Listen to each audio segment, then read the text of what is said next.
नमस्कार. हितगुज या कार्यक्रमामध्ये आपलं सगळ्यांचं स्वागत.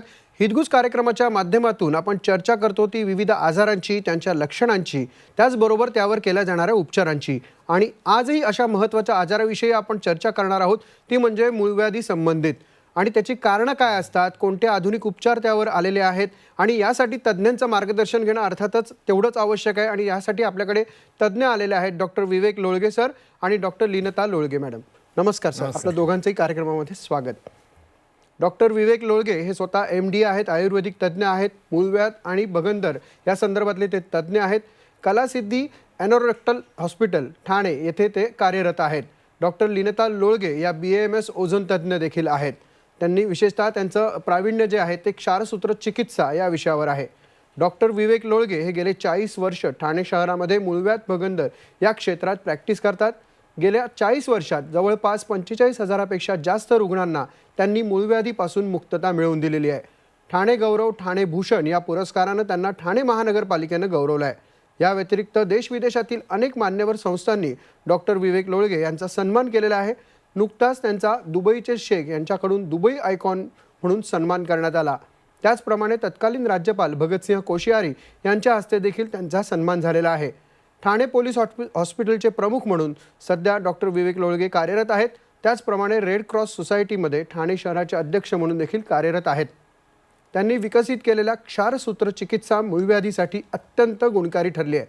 ओझोन याचा वापर करून होणाऱ्या या चिकित्सेमुळे असंख्य रुग्णांना मूळव्याधीपासून आराम मिळाला आहे. आणि आज त्यांच्यासह डॉक्टर लीनता लोळगे या देखील आलेल्या आहेत. त्यांना देखील विविध सन्मानांनी गौरवण्यात आलं आहे. त्यामधील ठाणे गौरव हा सन्मानाचा विशेष उल्लेख इथे करावा असं वाटतो. आपल्याशी आता आपण बातचीत करणार आहोत, पण याआधी आपण एक व्हिडिओ चित्रफित बघणार आहोत ज्यामध्ये त्या हॉस्पिटलबद्दल देखील जास्त माहिती देण्यात आली आहे. रेड क्रॉस सोसायटीचे ठाणे अध्यक्ष आणि पोलीस हॉस्पिटलचे आयुर्वेद विभाग प्रमुख डॉक्टर विवेक लोळगे यांचे कलासिद्धी हॉस्पिटल म्हणजे मूळव्याध आणि भगंदर रुग्णांसाठी अक्षरशः वरदान ठरलं आहे. महाराष्ट्रातील मूळव्याधीसाठीचं सर्वोत्तम हॉस्पिटल म्हणजे कलासिद्धी हॉस्पिटल. ओझोनयुक्त क्षारसूत्र चिकित्सेद्वारे डॉक्टर लोळगे मूळव्याध रुग्णांवर उपचार करतात. ही चिकित्सा आहे, शस्त्रक्रिया नाही. त्यामुळे रुग्णांना इथे भूल दिली जात नाही. रुग्णांना स्ट्रेचर्सची आवश्यकता नसते. रुग्ण स्वतःच्या पायावर अगदी काही वेळात उभा राहतो आणि घरी परत जातो, दैनंदिन कामाला लागतो. पथ्य पाण्याची इथे गरज नाही. शिवाय ओझोनयुक्त क्षारसूत्र चिकित्सेमुळे मूळव्याधीचं पुनरुद्भवन होत नाही.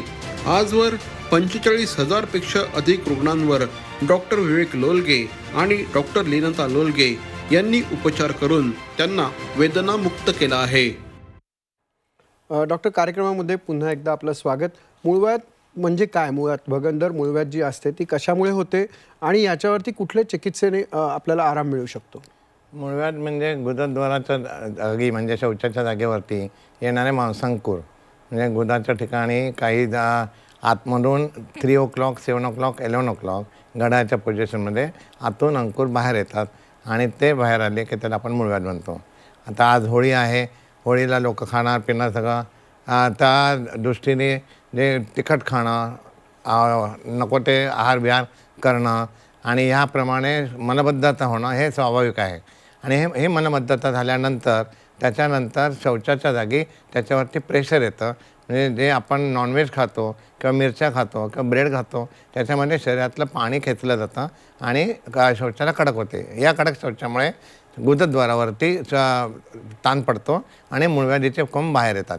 मूळव्याध म्हणजे हाताला कधी हाताला मांस लागतं, ते सुकी मूळव्याध असते, नॉन ब्लिडिंग पाईल्स म्हणतो. आणि कधी ह्या पाईल्समधून पाईल्स फुटतात, त्याच्यातून रक्त पडतं, त्याला ब्लिडिंग पाईल्स म्हणतात. म्हणजे रक्ती मूळव्याध आणि सुकी मूळव्याध असे 2 प्रकार आहेत. याच्यामध्ये सुद्धा 1st डिग्री, 2nd डिग्री आणि 3rd डिग्री प्रोलॅप्स असे वेगवेगळ्या त्याच्यामध्ये प्रकार वाढत जातात. 0 डिग्री हे जन्मापासून सगळ्यांना असतात. थोडेसे बाहेर येणं, नंतर बाहेरूनच दिसणं आणि नंतर हाताला लागणं हे याच्यामध्ये 1st degree, 2nd degree, 3rd degree म्हटलं जातं. आणि संपूर्णच्या संपूर्ण मांस गुदद्वारातून बाहेर येणं त्याला प्रोलॅप्स पाईल्स म्हणतात. ह्या प्रोलॅप्स पाईल्समध्ये सुद्धा लक्ष नाही दिलं का तिथे गुदातून जे येणारे शौचाची जागा छोटी होते, त्यामुळे तिथे फाटलं जातं, ते चीर पडते, त्याला फिशर म्हणतात. या फिशरमध्ये शौचाचे कण अडकतात, आतमधून ट्रॅक बनतो आणि तो ट्रॅक बम्प्सवरती बाहेर येतो आणि त्याच्यातून रक्त व्हायला लागतं. म्हणजे रुग्ण म्हणतो, डॉक्टर आम्हाला 4 दिवसापासूनच ही पुळी बम्प्सवरती आलेली आहे आणि त्या पुळीतून रक्तस्राव पुळीसर होतो. ते पुळी 4 दिवसांनी आधीपासूनच सुरुवात झालेली असते, आधीपासून ट्रॅक तयार होतो आणि त्या पुळीतून मग रक्तस्राव पुळीस्राव यायला लागतो. थोडक्यामध्ये भगंदर म्हणजे पॅरलर आनस तयार होतं. आनसची जागा मोठी असते, पुळीची जागा छोटी असते. तर या छोट्या जागेतून जसं शौच येतं तसं गॅस पाणी त्याच्यातून वाहतं, त्याला आपण भगंदर म्हणतो. म्हणजे मूळव्याध, फिशर आणि फिस्च्युला म्हणजे भगंदर हे एकामागे एक होत जातं. फिस्च्युला हे केसतोडीमुळे म्हणजे बम्प्सवरती असलेल्या केस तुटल्यामुळे सुद्धा पुळी झाली तर ती येणारी कोणतीही पुळी किंवा उष्णतेने येणारी कोणतीही पुळी, जर तिकडची पुळी त्याचा ट्रॅक, कारण आपला बम्प्स म्हणजे ते बम्प्समध्ये जे स्पंजसारखं अवस्था आहे तिथून आतून भोग पडतं आणि हे भोग गुदद्वारामध्ये आतमध्ये जातं आणि तो जो ट्रॅक तयार होतो त्याला भगंदर म्हणतात.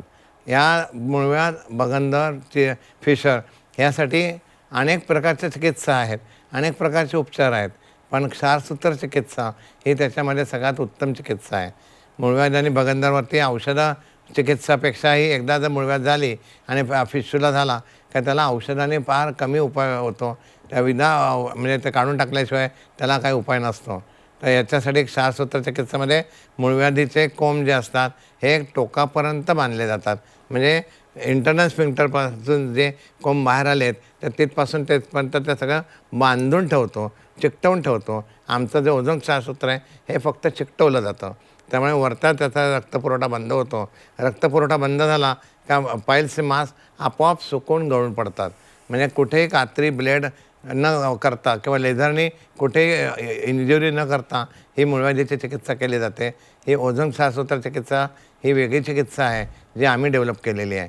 या चिकित्सेमध्ये रुग्णाला स्पायनल ॲनेस्थेसिया देत नाही, म्हणजे मणक्यामध्ये इंजेक्शन देत नाही, पूर्ण बेशुद्ध करत नाही. तो रुग्ण हे प्रोसेस धागे आमचे रबर चिकटवताना ते आमच्याशी बोलत असतो, जागा असतो आणि पूर्णपणे शुद्धीत असताना 4 ते 5 मिनटामध्ये ही प्रोसेस कंप्लीट होते. मूळव्याध आणि भगंदर दोन्ही चिकित्सा म्हणजे दोन्ही शस्त्रक्रिया एका वेळेला करत नाहीत, कारण मूळव्याधीमध्ये ब्लड असतं, फिस्च्युलामध्ये पू असतो. दोन्ही एकत्र चिकित्सा कोणत्याही सर्जनला करता येत नाहीत, परंतु आम्ही करतो कारण आम्ही कुठे कापत नाही. फिस्च्युलामध्ये हाच क्षारसूत्र आम्ही आतमध्ये एका निडलच्याद्वारे आतमध्ये इन्सर्ट करतो आणि फिस्च्युला ट्रॅकमध्ये आम्ही तो क्षारसूत्र टाकल्यानंतर तो सब्जासारखा फुगतो आणि आतमध्ये झालेले नेक्रोस टिश्यू सगळं स्क्रॅप करून काढून टाकतो. त्यामुळे संपूर्ण ट्रॅक निघून गेल्यामुळे त्याच्यामध्ये परत फिस्च्युलाचा परत रिडेव्हलपमेंट होण्याचे चान्सेस राहत नाहीत. ह्या फिस्च्युलाची जी केसेस आहेत याच्यामध्ये शस्त्रक्रियेनंतर पुनरुद्भव होतो, पण आपल्या चिकित्सेमध्ये शेवटच्या टोकापर्यंत आपण बांधला जातो, कारण इंटरनल स्फिंक्टर आपण कट करत नाही. इंटरनल स्फिंक्टर कट होईल या भीतीने सर्जन पूर्ण फिस्च्युला काढत नाहीत किंवा पाईल्स पण संपूर्ण काढता येत नाहीत, कारण इंटरनल स्फिंक्टर कंट्रोल जाण्याचं, स्टूल कंट्रोल करण्याचं काम करतं. जर हे शस्त्रक्रिया करताना जर समजा ते कापलं गेलं तर तुमचा स्टूल कंट्रोल जातो आणि स्टूल कंट्रोल गेल्यानंतर पेशंट हवालदिल होतो, त्याला कुठे जाणं कठीण होतं. आपल्या प्रोसेसमध्ये कापत नाही, कात्री नाही, ब्लेड नाही, लेझर नाही, स्टिचेस नाही, स्पायनल ॲनेस्थेसिया नाही. या अशा रीतीने सोपी असलेली चिकित्सा पाईल्स, फिस्च्युला याच्यामध्ये आपल्याला अतिशय लाभदायक दिसून येते. डॉक्टर, तुम्ही साधारणतः 40 वर्षामध्ये 45,000 रुग्णांना जवळपास बरं केलेलं आहे. म्हणजे साधारणतः 1200 रुग्ण, 1100 ते 1200 रुग्ण दरवर्षी तुम्ही करता. मग तुम्हाला यामध्ये एखाद्या गुंतागुंतीच्या केसेस देखील काही मिळाल्या असतील, त्याबद्दल काय सांगा? म्हणजे योगायोगाने बहुतेक सगळ्याच गुंतागुंतीच्या केसेस माझ्याकडे येतात, कारण बऱ्याच पेशंट अनेक डॉक्टरकडे अनेक उपाय, बंगाली उपाय, याचे उपाय त्याचे उपाय करून सगळे कॉम्प्लिकेटेड केसेसच माझ्याकडे येतात. ज्यांना माहिती आहे ते लवकर येतात, पण ज्यांना माहिती नाही आहे ते अनेक काहीतरी उपाय करत बसतात. विशेषतः बंगाली लोकांवरती माझा दोष आहे, कारण ते काही ते क्षारसूत्र म्हणतात आणि कोणताही दोरा बांधतात आणि पाईल्स फक्त वरती बांधतात. हॉस्पिटलच्या केसेसमध्ये सुद्धा स्टूल कंट्रोल गेलेले, पाईल्स कापलेले, ते परत रिकरन्स झालेले अशा केसेस येतात. या गुंतागुंतीच्या केसेसमध्ये आपल्याला अतिशय उत्तम अशी क्षारसूत्र चिकित्सा हा शब्द मोठ्याने बोललो, कारण आपण शस्त्र कुठे कात्री वापरत नाही.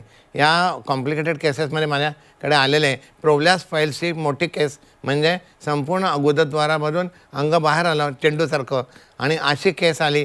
आणि ते एक ऑफिसर होते, तर त्या ऑफिसरना ताबडतोब ड्युटीवर जायचं होतं, त्यांना सुट्टी घ्यायला वेळ नव्हता. तर त्या केसेसला त्या रुग्णाला 2 वाजता आलेल्या रुग्णाला मी 3:30ला माझ्या हॉस्पिटलमधून घरी पाठवलं आणि तिथून ते त्यांच्या ऑफिसमध्ये गेले. म्हणजे सेम डे त्याच दिवशी ते कामाला गेले. हे आपलं वैशिष्ट्य आहे. ही प्रोव्हॅस फाईलची छोटीशी गोष्ट सांगितली. पण फिस्च्युलामध्ये खूप कॉम्प्लिकेटेड गुंतागुंतीचे केसेस येतात. काही व्हाजायनल फिस्च्युला असतात, काही टेस्टिक्युलर फिस्च्युला असतात, काही आतमध्ये फिस्च्युलाच्या ब्रांचेस झालेले असतात. त्या अनेक फिस्च्युलाचे भोकं पडलेले असतात. त्याला आयुर्वेदामध्ये शतपोनिका म्हणतात. म्हणजे बम्प्सवरती अनेक ठिकाणी थोडे भोकं पडलेले असतात. आणि हे सगळे भोकं सर्जनला एका वेळेला सगळं कापणं शक्य नसतं. परंतु आपण वेगवेगळ्या ठिकाणी भोकं पडलेले असतील तर त्याच्यामधून आतमधून निडलच्या साहाय्याने ते क्षारसूत्र चिकटवून टाकतो. या क्षारसूत्र चिकटवून टाकल्यामुळे संपूर्ण बम्प्स आपलं कापलं जात नाही, तर त्या आतमधून ते फक्त स्क्रॅप केलं जातं आणि त्याचा ट्रॅक आपोआप मुळापासून ओपन होतो. ट्रॅक मुळापासून ओपन होत असल्यामुळे कितीही भोकं पडलेली असली, कॉम्प्लिकेटेड केसेस अशा फिस्च्युलाच्या येतात, तर त्या केसेसमध्ये आपली ही चिकित्सा अतिशय उत्कृष्ट आहे. आणि याच्यामध्ये परत रिकरन्स नाही. तर मल्टिपल फिस्च्युलामध्ये आलेली एक सरदारची केस होती की त्याला टेस्टिक्युलर फिस्च्युला झाला होता आणि त्या टेस्टिक्युलर फिस्च्युलामध्ये त्याला टेस्टीज ॲम्प्यूट करायला सांगितलं. ॲम्प्यूट म्हणजे काढून टाकायला सांगितलं होतं. एवढा तो चिघळलेली केस होती. पण त्यालासुद्धा टेस्टीज न काढता, ॲम्प्यूट न करता आम्ही एक ओझोन क्षारसूत्राने संपूर्ण तो ओपन केला आणि ट्रॅक ओपन होऊन त्याला संपूर्णपणे बरा केला. म्हणजे प्रोव्हॅस फाईल्स, हे टेस्टिक्युलर फिस्च्युला, अशा अनेक प्रकारचे गुंतागुंतीच्या केसेस येतात आणि ह्या सहजतेने ॲडमिट न होता रुग्ण आनंदाने घरी जातात. डॉक्टर लीनता मॅडम, आता तुमच्याकडनं मला जाणून घ्यायचं आहे की मुळात पायलोनिडल सायनसमध्ये कशा पद्धतीने क्षारसूत्र चिकित्सेचा वापर केला जातो? पहिल्यांदा पायलोनिडल सायनस म्हणजे काय ते आपण बघूयात. पायलोनिडल सायनस म्हणजे पाठीच्या मणक्यावरती केसाच्या पुंजक्यांमुळे तिथे एक होल पडतं, त्यातनं पू पाणी येतं, पेशंट पाठीवर झोपू शकत नाही आणि तिथे मांसल भाग कमी असल्यामुळे आधुनिक शास्त्रानुसार म्हणजे मॉडर्न टेक्नॉलॉजीनुसार Z+T, रोम्बॉइड फ्लॅप, हे असे वेगवेगळे त्या प्रोसिजर केल्या जातात. पण मांसल भाग कमी असल्यामुळे तिथला तो जी शस्त्रक्रिया केलेली असते ती फेल जाण्याची शक्यता असते आणि परत त्याच्यामध्ये रिकरन्स होतो. पण अशा या पायलोनिडल सायनसमध्ये आपण ओझोन क्षारसूत्राचा वापर केल्यामुळे जास्त ओपन करायची गरज पडत नाही. ओपन करायची गरज न पडल्यामुळे भरून यायचा त्रास त्यांचा वाढत नाही आणि त्या मुळासकट भरून येतो. म्हणजे ते ओपन करायचं म्हटल्यावर ते स्क्रॅपिंग करायला लागतं, तिथला भाग काही काढून टाकायला लागतो. पण हे आपोआपच त्या ओझोन क्षारसूत्रामुळे आपोआप स्क्रॅपिंग होतं आणि तो भाग भरून येतो. हा त्याचा फायदा आहे की म्हणजे लवकरात लवकर भरून येतो आणि त्याचं पेनही कमी होतं, त्रास होत नाही. पहिल्या दिवसापासून पेशंट, जसं सरांनी सांगितलं त्याप्रमाणे, पहिल्या दिवसापासून पेशंट लगेचच हिंडू फिरू शकतो, लगेच घरी जाऊ शकतो आणि त्यामुळे तो खुश असतो. पण म्हणजे ओझोन पद्धती जो तुम्ही म्हणताय ती एक्झॅक्ट कशा पद्धतीने कार्य ओझोन म्हणजे काय ते पण आपण बघूयात. ओझोन म्हणजे जसं ऑक्सिजन आहे O2, ओझोन म्हणजे O3 आहे. ऑक्सिजनपेक्षा ओझोन हा जास्त ॲक्टिव्ह आहे आणि तो स्टरलाइज करायचं काम करतो आणि फंक्शनिंग सेल्सचं म्हणजे प्रत्येक पेशीचं फंक्शनिंग वाढवतो. त्याच्यामुळे भरून याचे चान्सेस वाढतात, सूज येत नाही, इन्फेक्शन कमी होतं आणि पेशंटला हा लवकर कव्हर होतो. हा ओझोनचा फायदा आहे. तर आपण ॲट अ टाईम ओझोन आणि क्षारसूत्र हे दोन्ही वापरल्यामुळे त्याचं आपल्याला जे काही रिझल्ट्स मिळतात ते फास्ट मिळतात आणि हे कायम स्वरूपाचे असतात. डॉक्टर विवेक, मुळात तुम्ही मगासपासून जे म्हणताय की चिकित्सा, तर ही क्षारसूत्र चिकित्सा जी आहे आणि इतर शस्त्रक्रिया ह्यामध्ये काय फरक आहे? शस्त्रक्रिया आणि चिकित्सेमध्ये खूप फरक आहे. शस्त्र म्हणजे कात्री, ब्लेड, सुऱ्या, हे अगदी सामान्य भाषेमध्ये सांगितलं. कारण शस्त्रक्रियेमध्ये संपूर्ण पाईल्स जर कापायचं म्हटलं किंवा फिस्च्युला जर ओपन करायचं म्हटलं तर त्याला कमीत कमी 15 ते 20 मिनटं लागतात आणि 15 ते 20 मिनटं बधीर होण्यासाठी स्पायनल ॲनेस्थेसिया वापरतात. स्पायनल ॲनेस्थेसिया म्हणजे स्पाईन पंक्चर होतो, म्हणजे आयुष्यभर त्या रुग्णाला मणक्याचं दुखणं, डोक्याचं दुखणं चालू राहतं. स्पायनल ॲनेस्थेसिया दिल्यामुळे रुग्णाला 2 दिवस ॲडमिट व्हायला लागतं. तिसरी गोष्ट असते, जेव्हा पाईल्स कट करतात किंवा फिश्यूला कट करतात, कट केल्यानंतर त्याच्यावरती जे स्टिचेस येतात त्या स्टिचेस सुकण्यासाठी वेळ लागतो आणि त्यासाठी 3 दिवस एनिमा देऊन स्टूल काढावं लागतं आणि ड्रेसिंगला डॉक्टरकडे जावं लागतं, कारण स्वतःच्या हाताने ड्रेसिंग करता येत नाही. म्हणजे पहिले 3 दिवस रुग्णालयामध्ये हॉस्पिटलमध्ये राहून ट्रीटमेंट करावं लागते. आणि माझी चिकित्सा आहे म्हणजे जसं रुग्णाला मी एखादं मलम लिहून दिलं, आता एखादं तेल लिहून दिलं तर तो जसं ते लावेल, पण ते मलम किंवा तेल लावल्यानंतर धुवून जाईल. पण आपल्या ज्या चिकित्सेमध्ये एक प्रकारचा त्या क्षारसूत्रावरती आम्ही जे ओझोन सोडलेलं असतं हे आम्ही एकदाच चिकटवतो मलमासारखं आणि ते चिकटून बसतं आणि चिकटून बसलेलं म्हणजे गोचिडसारखं असतं. जोपर्यंत पाईल्स निघत नाही तोपर्यंत हा दोरा निघत नाही आणि पाईल्स निघालं का दोरा पण निघून जातो. आणि हे बोलता बोलता केलं जातं. रुग्ण माझ्याशी बोलत असतो आणि बोलता बोलता केलं जातं आणि मुळापासून सुकून जातं. हे महत्त्वाचं विशेष आहे. केस कापले, झाडं कापले, नखं कापले का परत वाढतात. मग सोन्याच्या कात्रीने कापा नाही तर त्या लोखंडाचे ते कापा, म्हणजे कोणत्याही हॉस्पिटलमध्ये करा तरी कापले का परत होणार आहे. आणि आपण कापत नाही आहोत, आपण तिथे सुकवतो आहे, क्षार लावतो आहे, ओझोन सोडतो आहे, म्हणजे अँटीसेप्टिक ॲक्टिव्हिटी आपण करतो आहे, सुकवण्याचं काम करतो आहे. कटिंग आणि हिलिंग, कापणं आणि जखम भरणं हे दोन्ही काम एकाच वेळेला आपण या चिकित्सेद्वारे करतो आहे. त्यामुळे रिकरन्स शून्य, कंट्रोल जाणं शून्य आणि कोणत्याही प्रकारचं ड्रेसिंगला डॉक्टरकडे यावं लागत नाही. याच्यामध्ये एनेमध्ये उंशी काढायला लागत नाही, तर रुग्ण स्वतः शौचाला जाऊ शकतो, स्वतः धुवू शकतो, त्याला कोणाच्या मदतीची गरज लागत नाही. किंवा माझ्याकडे येणारा रुग्ण एकदा फक्त फॉलोअपला येतो आणि फॉलोअप झाल्यानंतर परत येण्याची गरजही नसते. एवढं सिम्पल शस्त्रक्रिया. आणि याच्यामध्ये शस्त्रक्रियेच्या रुग्णाला रोज डॉक्टरकडे जाऊन ड्रेसिंग करणं भाग पडतं. किंवा माझा रुग्ण जर बाहेरचे येतात, आता माझ्याकडे दुबईचे लोक येतात, श्रीलंकेचे येतात, तर हे जे लोक येतात एकदा केल्यानंतर जातात परत त्यांना फॉलोअप करायची गरज नाही. फोनवर कॉन्टॅक्ट करतात आणि ह्या हॅलो करून बाय होतं. म्हणजे कोणत्याही प्रकारचं रिस्ट्रिक्शन नसताना, खाण्यापिण्याचं रिस्ट्रिक्शन नाही, कारण याच्यामध्ये पिकण्याची भीती नाही, टाके नाही आहेत, कोणत्याही प्रकारची आपल्याला सर्जरी नसल्यामुळे तो काही पण खाऊ पिऊ शकतो. अशा रीतीची सोपी ही चिकित्सा आहे आणि शस्त्रक्रिया दोनमधला खूप जमीन आसमानाचा फरक आहे.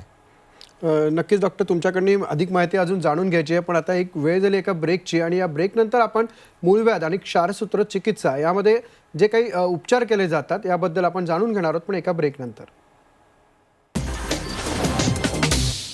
हितगुज या कार्यक्रमामध्ये आपलं पुन्हा एकदा स्वागत. आपण चर्चा करतो आहोत मूळव्याधीवर ओझोन क्षारसूत्र चिकित्सेसंदर्भात आणि यासाठी आपल्यासोबत आहेत डॉक्टर विवेक लोळगे आणि डॉक्टर लीनता लोळगे. डॉक्टर लीनता, मला एक सांगाल की मुळात ही सगळी चिकित्सा आहे, मुळात याच्यावरती काही पथ्य पाळावी लागतात का, आणि तुम्ही ज्या हॉस्पिटलमध्ये कार्यरत आहात त्याबद्दल वैशिष्ट्य काय सांगाल?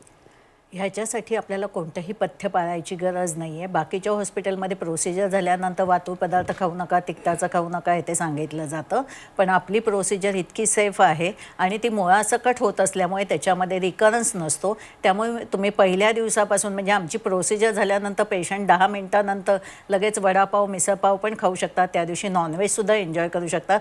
की तिखट मसाल्याचे पदार्थ खाल्ल्यामुळे त्याच्यात रिकरन्स झाला आहे असं आम्हाला काहीही आढळून येत नाही.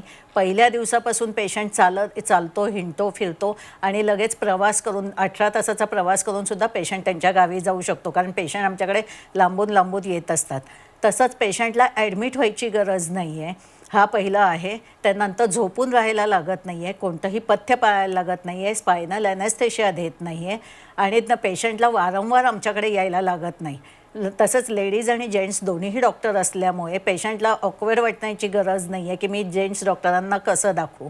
आणि आमच्याकडे येणारे पेशंट गावावरनं येत असल्यामुळे त्यांना 4-4 वेळा येणं शक्य नसतं, त्यामुळे त्यांच्याशी फोनवरती सगळं कन्सल्ट केलं जातं. त्यांना योग्य तर काय खाऊन यायचं आहे, काय औषध घ्यायचं आहे आणि मग ज्या दिवशी ते येणार आहे त्या दिवशी त्यांचं चेकअप करून लगेच प्रोसिजर केली जाते आणि ते लगेच संध्याकाळच्या गाडीने जाऊ शकतात. तोपर्यंत राहण्याची त्यांच्याकडे आमच्याकडे सोय आहे. आणि पेशंट म्हणजे झोपून राहत नसल्यामुळे त्याला असं वाटत नाही की मी पेशंट आहे. तो आमच्याशी गप्पा मारत सगळी प्रोसिजर करून घेतो, हिंडतो, फिरतो आणि मजा करत असतो. त्यामुळे एक फॅमिली वातावरण असतं. येणारा पेशंट कधी ॲनिमिक असतो, त्यामुळे त्यांना ब्लड बॉटल ते द्यायची गरज पडते. हे हॉस्पिटलमधल्या प्रोसिजरमध्ये झालं. पण डॉक्टरांच्याकडे स्पायनल ॲनेस्थेशिया किंवा जनरल ॲनेस्थेशिया द्यायची गरज नसते, अंडर लोकल ॲनेस्थेशिया असतो, त्यामुळे ब्लड बॉटलची ते गरज पडत नाही. तसंच डायबिटिक पेशंट असतात, पण त्याच्यासाठी ओझोन क्षारसूत्र ही अत्यंत सेफ चिकित्सा असल्यामुळे तुमचं डायबिटीस जरी हाय असेल तरीही आपण त्याच्यामध्ये ही चिकित्सा करू शकतो. तसेच हार्ट पेशंट आहेत, किडनी पेशंटचे आहेत, डायलिसिस ज्यांचं चालू आहे किंवा कॅन्सर पेशंट आहे की त्यांच्या केमो रेडिएशन चालू असतात, अशा पेशंटमध्ये सुद्धा आपण ही चिकित्सा करू शकतो. तसेच लहान मुलांपासून वयस्कर माणसांच्यापर्यंत अशाही पेशंटमध्ये सुद्धा आपण ही चिकित्सा सेफ पद्धतीने करतो. इवन प्रेग्नन्सीमध्ये सुद्धा पेशंट येतात की 7व्या 8व्या 9व्या महिन्यात त्यांना त्रास होत असतो, पण त्यावेळेस गरज पडत असेल तर आपण ती प्रोसिजर करू शकतो. किंवा कित्येकदा तर डिलिव्हरी झाल्यानंतर लहान बाळासकट पेशंट येतात की आता आम्हाला खूप त्रास होत आहे प्रेग्नन्सीमध्ये, आम्ही सहन केलं, आत्ताच्या आत्ता आम्हाला करायचं आहे. तर लहान बाळ असताना सुद्धा म्हणजे ब्रेस्ट फिडिंग चालू असताना सुद्धा आपण ही प्रोसिजर करू शकतो. त्यामुळे आमच्या ह्याच्यामध्ये कोणतंही पथ्य पाळायची गरज नाही आहे आणि हेच आमच्या हॉस्पिटलचं वैशिष्ट्य आहे. म्हणजे थोडक्यात डॉक्टरांकडे जायचं, डॉक्टरांशी गप्पा मारायच्या आणि जी काही चिकित्सा आहे ती पूर्णपणे करून घरी यायचं आणि ते कायमस्वरूपी बऱ्यापैकी बरं झालं असं म्हणायला हरकत नाही. अशा पद्धतीने तुम्ही खरं तर 20 मिनिटामध्ये या एक साधारण सांगितलेलं आहे. पण प्रेक्षको, जर तुम्हाला अधिक माहिती हवी असेल आणि मुळात अधिक माहितीपेक्षा चिकित्सा जर करून घ्यायची असेल किंवा तुमच्या ओळखीच्यांपैकी कोणाला ही गरज जर असेल तर निश्चितच जे खाली संपर्क दिलेले आहेत त्यावरती तुम्ही निश्चित कॉन्टॅक्ट करा त्यांना, जेणेकरून तुम्हाला डॉक्टर अधिक मार्गदर्शन करून तुम्हाला लवकरच उपचार चांगल्या रीतीने करून देऊ शकतील. डॉक्टर विवेक आणि डॉक्टर लीनता, तुम्ही इथे आलात आणि खूप चांगल्या पद्धतीची उपयुक्त माहिती सांगितली. म्हणजे डॉक्टरांकडे जरी गेलं तरी आपण हसतमुखत पण आणि आपण येऊ शकतो कुठलंही रक्तदान न करता, अशा पद्धतीने तुम्ही सांगितलेलं आहे. त्याबद्दल आपले दोघांचेही आभार. धन्यवाद. धन्यवाद. ही वेळ झाली आता हितगुजमध्ये इथेच थांबण्याची. पाहत रहा झी 24 तास.